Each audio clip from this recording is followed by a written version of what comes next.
Welcome to How to Start a Ministry Podcast. In this course, we're going to walk you through the process and the steps that are necessary to start a successful ministry podcast. Even if you're late to the podcasting space, podcasting can still be an incredibly powerful tool for your communication strategy, especially in emerging and frontier markets where there is still a high demand for contextually and culturally relevant content. My name is Zach Layton. I'll be your host and guide through this course. I'm the founder and principal creative at Reliant Creative, and I founded the ministry in 2011 because I believe that God is working in powerful ways globally in the lives of real people. And if we can tell those stories of rescue, redemption, salvation, healing, and all the other ways in which He's working, we can inspire action and mobilize the church in support and partnership with God in what He's already doing in this great, grand, redemptive narrative. We've been invited into an incredible story of redemption. God has invited us to be a part of the greatest story ever told. And He wants the church to be in partnership with what He's doing. And stories can help encourage God's people to jump into that action and invitation. And podcasting can be a great way to share stories with your audience. Now, before we get started, let's take a little time to discuss podcasting. Podcasts are a powerful tool for ministry outreach, engagement, and growth. But maybe most importantly, and definitely the application most underutilized in the church, they are a great tool for storytelling. Storytelling is the most powerful way to put ideas into the world. And podcasts are great tools for sharing your ministry stories. Podcasts have been a popular medium for sharing stories, teachings, and testimonies. They offer a unique opportunity to reach a global audience. And as of 2024, over 100 million Americans listen to podcasts monthly. This trend is growing worldwide, making it an essential tool for a ministry's communication strategy. Now let's explore some of the key benefits of podcasting for your ministry. Podcasts help you reach a wider audience. They deepen engagement with your audience, and they build a sense of community and enhance your overall ministry outreach. According to industry experts, podcasts are one of the fastest growing media channels, with a projected 25% growth in listeners annually. This growth highlights the potential impact your ministry podcast can have. Now, just like anything else in marketing communications, you'll want to start your podcast pursuits by developing a clear strategy. Without a clear plan and strategy, we won't know why we're doing something, where we're headed, or how to get there. The first step in starting your podcast and developing its strategy is to define your purpose. Ask yourself, what message do you want to share? Who is the target audience? What are your goals for this podcast? Why are we starting a podcast in the first place? Is it because everyone else has one and that's just what you're supposed to do? Clearly defining your purpose will guide your content and your strategy. Without an end goal, it'll be difficult to stay on track as you get into the process of podcasting. Studies show that 75% of all podcasts ever created become inactive. And most podcasts never make it past the 7th episode. It's usually due to a lack of answering this purpose question that I believe most shows fail. Once you've got a clear purpose and direction for the show, it's time to decide what type of show you'll create. There are 3 general types of content: informational, educational, and inspirational. Informational content feels like news. It's a report, chronology, or discussion of events. If the purpose of the content is to advise or discuss when, where, or who, then it's probably informational. This might look like a news-style show dedicated to the different things going on in key areas of global interest for a mission-sending agency. Educational content is created to teach the audience something new. It may be a step-by-step guide or a how-to podcast. If the purpose of the content is to answer where, what, and how questions, then it's probably educational. For example, say you're a disciple-making organization using a specific model of disciple-making. You could use the show to educate your Western audience on the model and how it's being used in the global South. and then maybe share how those same principles might be applied in the context of that same Western audience. Inspirational content is crafted to reach the listener's heart. This kind of content generally hits at answering the why questions of your ministry. This is the type of content we will always push ministries to focus on first. It may make the audience cry, laugh, or motivate action. If the purpose of the content is to evoke emotion, then it's probably inspirational. A podcast that falls under this category would share stories of transformation taking place in real people's lives through your ministry. Remember that even when the content seems like a blend, it's still primarily one type or one category. For example, a comical lesson about the space program is educational content because the purpose was to teach, even though it did so through laughter. Understanding your audience is crucial to creating relevant content. Identify who you want to reach with your podcast. Consider factors such as age, interests, and spiritual needs. This will help you tailor your message effectively. For example, are you creating the show for a high net worth partner or high net worth partners? Do you hope to reach an entirely new audience or perhaps a mass audience? Are you primarily interested in building church partner relationships and you need to tailor your communications to church leaders and missions directors? After you identify your audience, keep them at the forefront of your strategy conversation. Engage with your specific audience before the show launches by scheduling your host to speak on similar shows. This is also a great way to promote your show and share your unique topic and approach to ministry with established audiences already listening to similar content. Once you've identified your audience, you can begin planning your content schedule. Once you've got a clear picture of your audience, it's time to decide how often you are going to post content. Is this a weekly, monthly, or a daily show? Whatever the rhythm, please know that consistency is key. The more often you post, the more likely you are to build an audience quickly. We recommend a weekly rhythm, but many shows have had plenty of success with a monthly rhythm. Studies show that consistency is a major challenge to a podcast's success. Podcasts that do not release episodes regularly are more likely to lose their audience and fail. So it's important that you develop a content strategy to help you stay in that consistent rhythm. Now, going back to the type of show you're going to produce, if you decide the podcast is going to be an interview-based show, then at this point, it's important to decide who are the type of people you will have on your show and how are you going to go about getting consistent guests so your content, again, remains consistent. Every podcast producer has a different system for finding guests depending on the type of show. Many podcasters start within their network. If you're creating a story-driven show, your ministry likely has testimonies of God's grace every single day. So make a habit of asking ministry partners and participants to share. You may also search databases, find guests on social media, and ask your guests for referrals. For our show, the Ministry Growth Show, every guest that has ever appeared on our show gets asked for referrals once their episode is published. Consider what the experience will be for the show and how to prepare your guests. For example, will your guest prepare a presentation? Will you ask questions or specific questions in every episode for an interview? Will the guest choose the topic? Every show is different, so consider what kind of experience you want for your audience and your guests. Determine if your show will air live or if your show will be recorded and edited before distribution. This decision will guide other decisions we will discuss in a few moments. There are benefits to both options. Social platforms give significant preferential treatment to live content, but the extra traffic comes at the expense of control.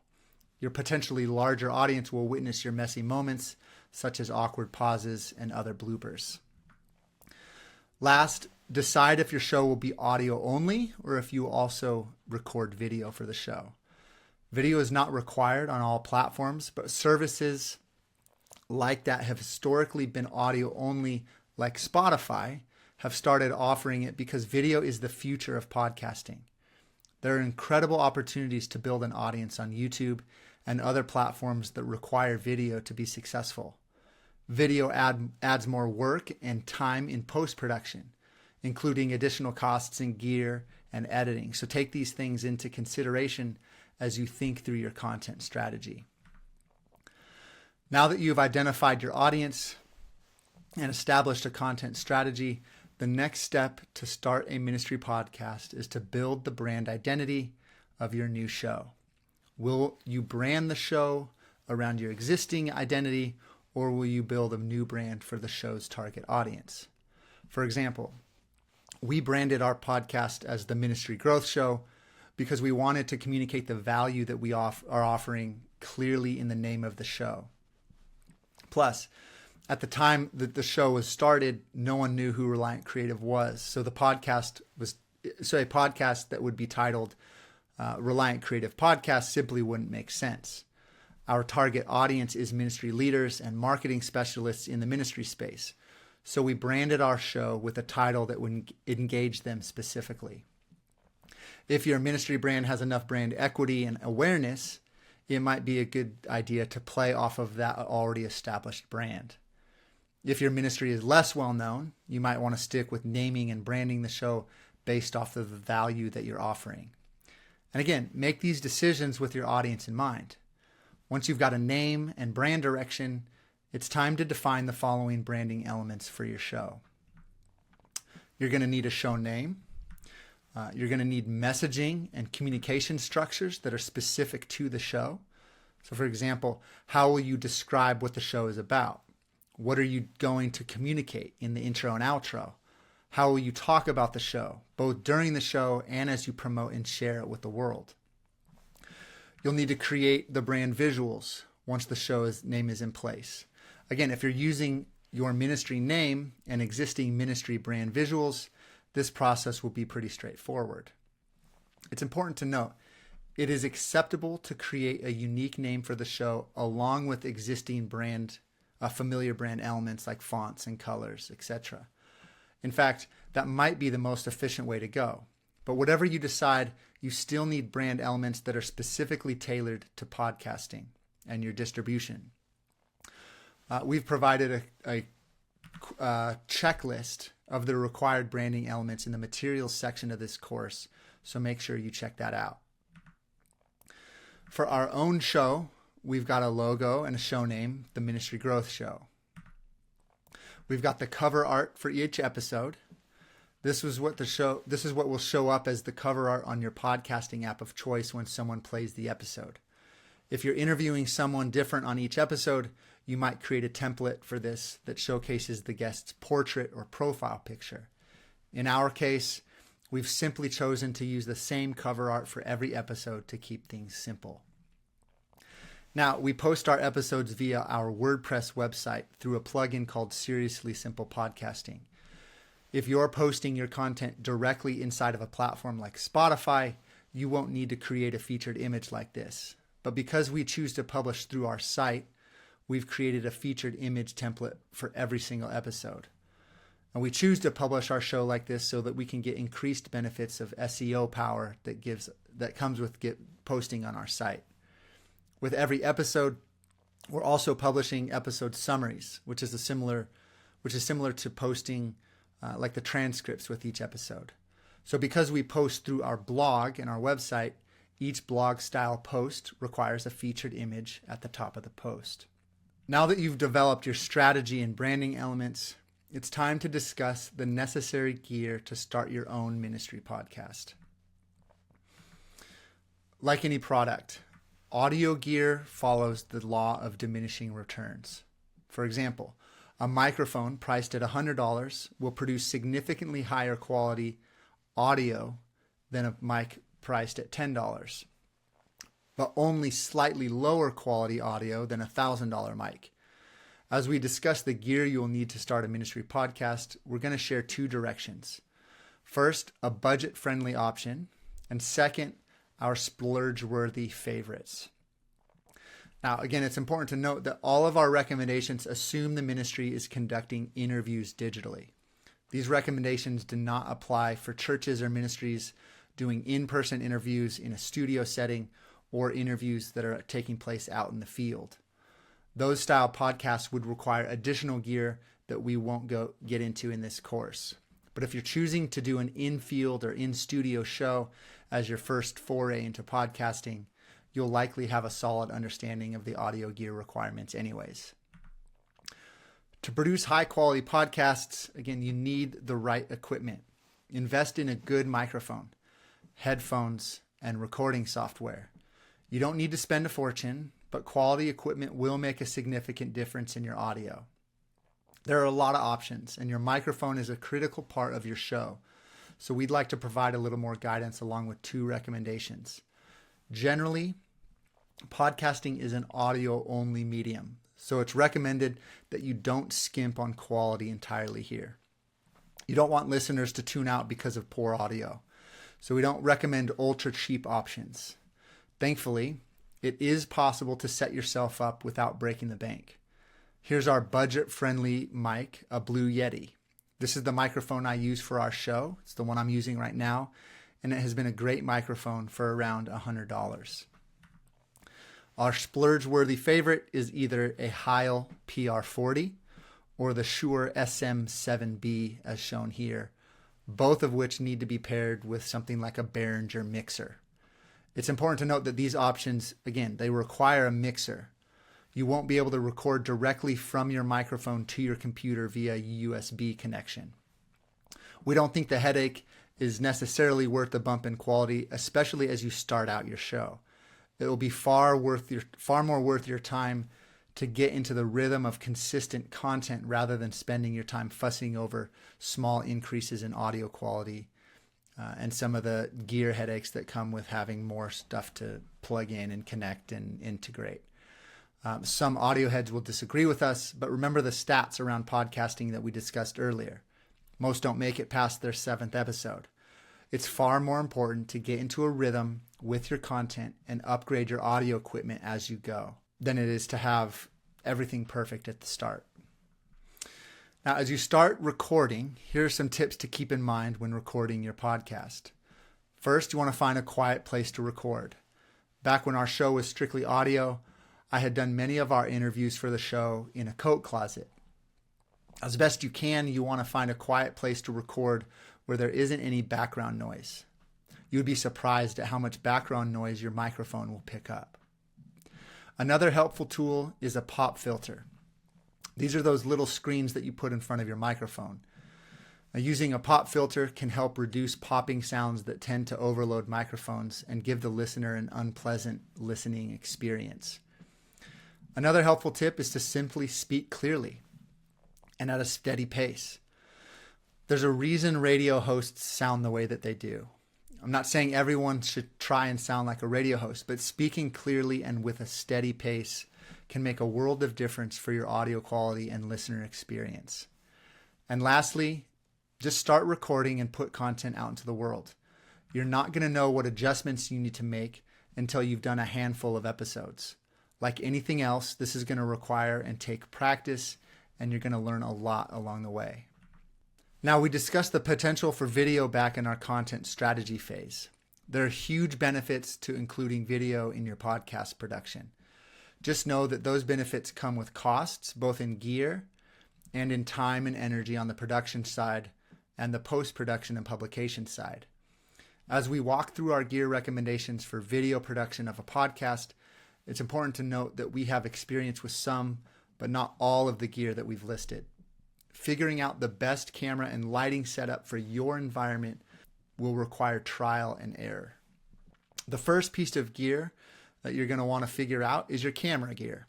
The most budget-friendly option that still maintains a solid level of quality is the setup that we use for our show, a mobile device paired with an app called Camo app.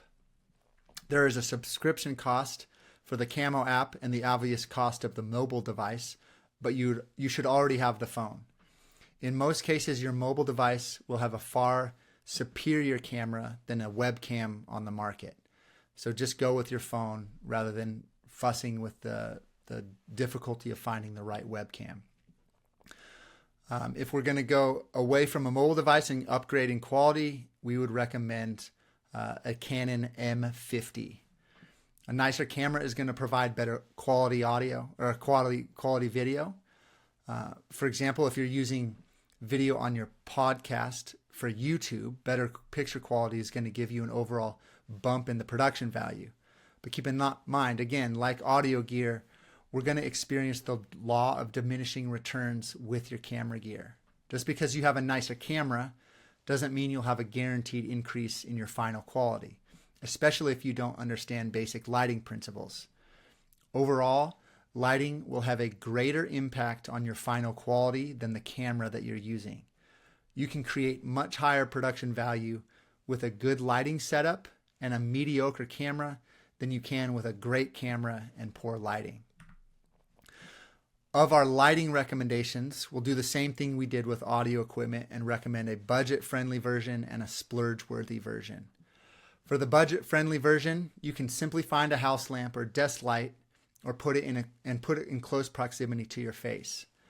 You can add multiple light sources like this, and you can begin creating a dynamically lit set.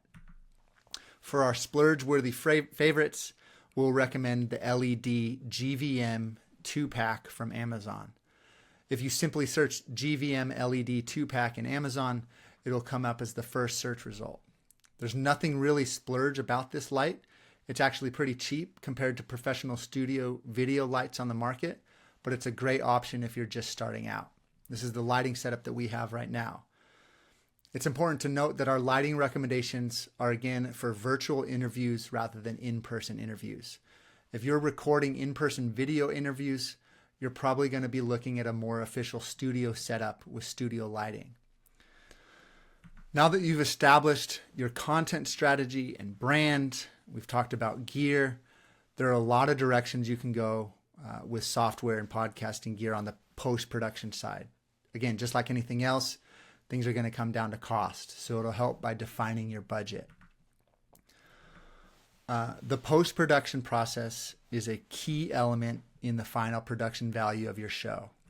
As a way of creating efficiencies, we would recommend that you pre-record your show's intros and outro so that you can simply add those elements in post-production rather than re-recording each time you start a new episode. Additionally, you will want to cut out any awkward pauses and remove moments of disruption from dogs barking, children playing, lawn equipment running in the background, or simple brain farts by your host or your guest. This all takes place in the post-production and editing process. Again, there are both free and paid options, but unlike the recommendations for gear that we provided earlier in this course, where we gave multiple options in our recommendations, with regard to our recommendations for editing software, we're only going to recommend one product for each need. Our recommendation for audio engineering post-production is Adobe Audition. We recommend getting a subscription to Adobe Creative Suite. Approved nonprofits pay $34.99 per month per user license for the entire Adobe software lineup, including Photoshop, Illustrator, Premiere, Audition, and many more powerful creative programs. It's well worth the investment, both from a cost perspective and an investment as a tool for your creative teams. If you have a marketing personnel on staff, you should be subscribing to Adobe Creative Suite for your teams.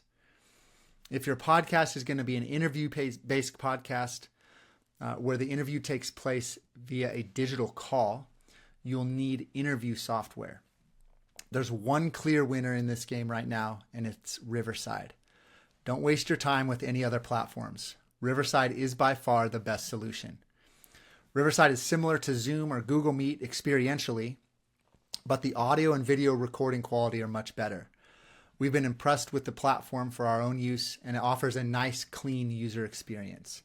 You can also edit your podcast inside of Riverside with their post-production tools. So if you're not going to invest in Adobe Creative Suite, Riverside's post-production features are a nice option.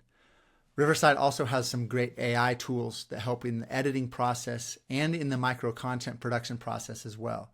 So be sure to pay attention to those tools as you engage with the platform. Another helpful tool for creating efficiencies in your show is going to be a scheduling platform. Remember what we've said from the beginning. Creating systems to help with consistency are crucial to the success of your show. If you're constantly dealing with the headaches of scheduling without some type of software automations built into your workflow, it's going to be really difficult to continually generate consistent content. And without consistent content, again, your podcast will struggle to ever take off. Using a booking and scheduling software like Calendly comes in handy for scheduling guests. You can create automations with Calendly and set up reminders for your guests who have scheduled interviews. This obviously assumes your podcast is an interview-based podcast, so keep that in mind. Signing up for a scheduling platform like Calendly isn't a requirement by any means, but it'll make scheduling a lot easier, and in all likelihood, you're probably working with a scheduling platform like Calendly already. If that's the case, just create a separate calendar for your podcast and set up separate automations for that calendar, and you'll be good to go. Once your podcast is ready for publishing, you need a distribution and hosting solution. There are a lot of options on the market, and choosing the right solution can be overwhelming. We've been through 3 distribution and hosting providers with our show, The Ministry Growth Show. We do not have experience with all distribution platforms and options, but we're no stranger to the pain of switching providers when a startup goes out of business. It's not a fun process. So we recommend choosing a well-established brand. Choosing a reliable hosting platform to publish your podcast is important, but it's also important to choose an established brand. Popular options include Anchor.fm, which is a Spotify-owned tool, Podbean, and Buzzsprout. These platforms hold your content, and they'll be able to help you distribute your podcast to major directories like Apple Podcasts, Google Podcasts, Amazon Music, and Spotify. If you have a WordPress website, you can also host your show inside of your site. Since our website is built on WordPress, we now host our show on our site using a plugin called Seriously Simple Podcasting. The tool allows us to host and publish from our WordPress CMS so that we're able to have all of our content, articles and courses going out from a single place and a single distribution center. The benefit of this solution for us is that we don't have to separately log in to a platform like Anchor to publish our content. We can log in and post from the same place where all of our other content gets published. It also allows us to have an archival home for our show, and we don't have to pull episodes into a web archive from an outside source. Most podcast creators have a website or archive page, like I just mentioned, to make past episodes available on demand. This is not an absolute must, since platforms like Spotify and iTunes, Amazon Music, Google Podcasts, they will all keep all of your content archived as well for on-demand listening, but it does give an additional level of ownership over our content. Another benefit of creating a podcast archive on your website is that you can add additional written content to support each episode for the benefit of SEO rankings. Some hosting providers include transcription services, so keep that in mind when choosing a web host. This is another positive for using Riverside, the recording and editing software that we discussed earlier. Riverside has an AI transcript tool built into the platform, so every interview we record automatically comes with the transcription. A few reliable distribution platforms include Anchor, Seriously Simple Podcasting, Subsplash, Libsyn, and SoundCloud.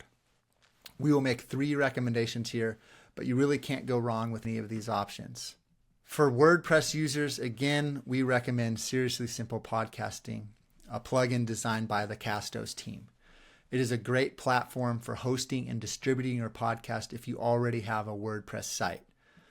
The plugin allows you to create content within your current content management system or CMS so that the podcast will fit seamlessly, again, with your existing content production strategies and workflow. The second option that we will recommend is Anchor.fm. Anchor.fm is a free tool owned by Spotify. It's backed by the big brand of Spotify, so the odds are in favor that they won't disappear. And then the last recommendation we'll make is Libsyn.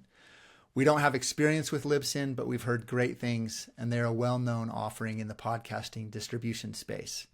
Again, keep in mind that these recommendations could change over the years as podcasting platforms pop up and leave or enter the space. Once you make your selection, go through the setup process and establish an account with your new distributor and host. This is where you're going to post all of your episodes. If you select a provider from the list above, they will connect your show to all of the major podcasting applications. Again, things like Google Podcasts, Apple Podcasts, Amazon Music, Spotify, etc. Now, it's important to note that some podcasting applications require you to create an account and connect your RSS feed. As you publish episodes, verify they appear on the various podcasting apps and platforms. If your show isn't showing up, that probably means you haven't connected the RSS feed properly. Now, I want to go back and discuss some of the benefits to building a website or an episode, like a landing page, episode archive page for your podcast. Remember, I mentioned it's a great way to generate content native to your site, and that can help with SEO. Again, this is especially true if you transcribe each episode and place the transcription on the content page of each episode, very much like a blog. We set up an archive page on our website for our podcast episodes, and then we bought the domain, theministrygrowthshow.com, to redirect users to our archive page. And for ministries, here's where the real benefit comes in. If you've taken advantage of the Google Ad Grant, which every ministry should be doing, then you can run ads on your podcast. We run Google Ads for our show, both for the archive page and individual episodes that we want to highlight. If you're simply posting and hosting your episode content on a platform like Anchor away from your website and not, at the very least, pointing those episodes to a website archive, then you'll miss out on this opportunity to run ads on your show. This practice allows our site to get the benefits of the show's link juice and SEO. Now that your content is edited and published, it's time to distribute and promote the show and each episode. If you remember back to the beginning of this course, in our earlier lessons, we spent some time developing a content strategy. So you may have already considered some questions that we will pose in this section. We've mentioned it before, but we've outlined a detailed content strategy in our story-driven content strategy course. The content strategy follows an upside-down pyramid approach. At the top, you've got your pillar content, and from there you'll develop micro content and redistribute that content throughout your chosen social platforms. As you develop this plan, you'll want to consider which platforms you will share and promote your show on, such as Facebook, Instagram, LinkedIn, TikTok, and X. The decisions that you make here regarding the platforms of choice will be determined by the audience. For example, LinkedIn is a great place to engage with business professionals. If you want to reach young audiences and young adults, you're more likely to find success on TikTok. It's important to note, this will probably be a moving target. The platforms where attention is today might look different tomorrow, so be nimble and don't be afraid to try new platforms. Now that you've determined the platforms for where your content will land, you need to decide what types of content you will need for each of those platforms. If you've taken our story-driven content strategy course, you'll notice that the recommendations look similar. Your podcast is going to serve as a pillar piece of content. From that pillar content, you'll generate micro content and articles. Your podcast is going to be a great content generator for written content. Each episode will likely have article-worthy content, and you can pull from the episode whether it's an expansion on what was discussed on the episode or simply a summary. Don't miss the opportunity to turn each podcast episode into a written article, an email piece, or a Medium post. Your podcast is going to give you the potential for generating massive amounts of micro content. So don't miss the opportunity to take advantage of that byproduct of your show. Especially if your show has a video element. The vertical video implications for a podcast are significant. When we started in this space, vertical video wasn't a thing. Today, it's the single greatest opportunity across the major platforms to build an audience. So don't miss out on the opportunity to use your podcast as a tool for generating vertical video. It's important to note, generally when posting content on these platforms, the point is to drive audience engagement to your show or your website. But with increasing ferocity, these platforms, these social platforms, want audiences to stay on their own platforms rather than bouncing back or redirecting to other platforms. So they're all making strides to allow users to create content and natively place it on each platform, again, natively. This becomes a headache for publication, but it's something that we need to note.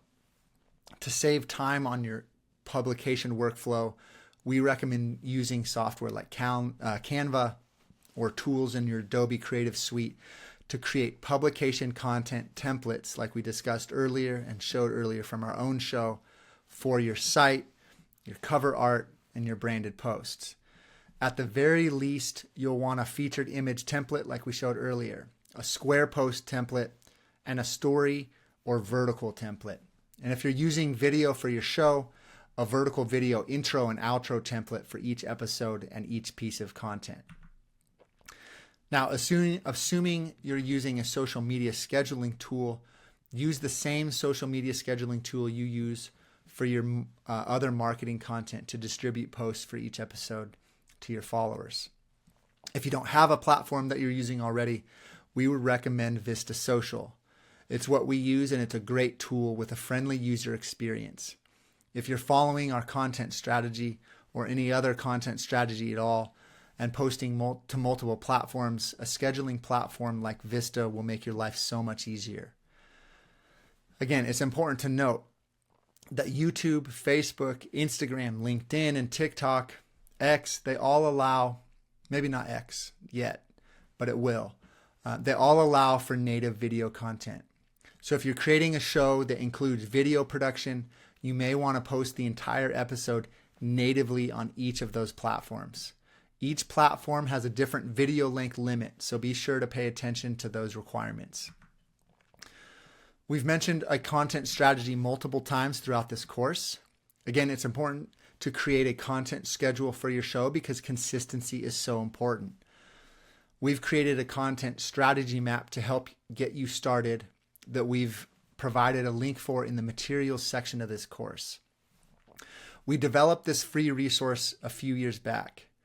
It's tailored to a strategy based around character-driven filmmaking and documentary content, but the principles of pillar content, micro content, and scheduling will all apply for your podcast, especially if you're doing a video-based show. This resource is a great starting point to develop your content strategy, so be sure to take this to your advantage.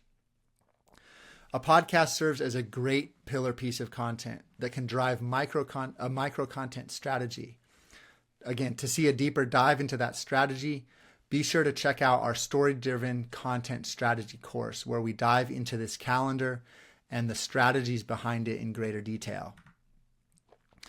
Now, once your content is live and being consumed, it's time for maybe the most important part of your social media strategy and often the most overlooked or neglected. The key word in social media is social. What makes social media so powerful is the fact that it's communal. This is where the church is maybe making some of the biggest mistakes in digital, is the lack of engagement on these platforms. We're broadcasting our content to the world, but seldom are we engaging with people in these places. If you want to see real success, if you want to take full advantage of all that is offered in the digital space, you have to start thinking about social as an engagement opportunity with real people.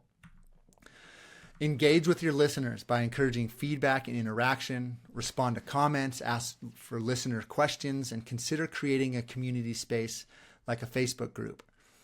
Building relationships with your audience fosters a loyal community and an audience. Remember back to some of our story courses where we talk about your brand showing up as a character in your stories. This is one of the most important and powerful ways your brand can show up as a character, is by engaging with your audience online. As you listen to your audience, you're going to be able to see the types of micro content that your audience is engaging with. And this is the type of additional micro content that you'll create for your second round of community-informed micro content that we talk about in our story-driven content strategy course. If your audience engages with images and quotes, provide more images and quotes. If they're engaging with a 30-second highlight clip or the best moments from your podcast, create additional highlight clips from your show. The important thing is to listen and engage. Don't just post and then go silent. Engage, engage, engage. Additionally, once the show has gone live, track your podcast performance using analytics. Key metrics to monitor include downloads, listener demographics, and episode engagement. These insights will help you understand what's working and where you can improve. We live in an era of unlimited potential when it comes to data. Understand that story always wins, and we need to start there, but don't neglect data. It's a powerful tool and a crucial asset to take advantage of in the digital space. And that's all we have for you guys in this How to Start a Ministry Podcast course. Thank you for joining the course. I hope this was a helpful tool and educational. Remember, your stories have the power to inspire and transform lives, and podcasting is a great tool to share your stories. Stay committed to your mission, and your podcast will be a blessing. As discussed previously in this course, we've put together this podcasting checklist with everything you'll need to get your show started. You can download this as a PDF via the materials section in this course, so don't forget to take advantage of that on your way out. And then if you'd like to learn more about how we can help your ministry tell better stories, please don't hesitate to reach out. You can find us at reliantcreative.org, where you'll find more information about our services, and you can book a call with us from there. We're also posting educational content on a weekly basis on our website and social platforms. So be sure to follow along so you don't miss content that we're sharing.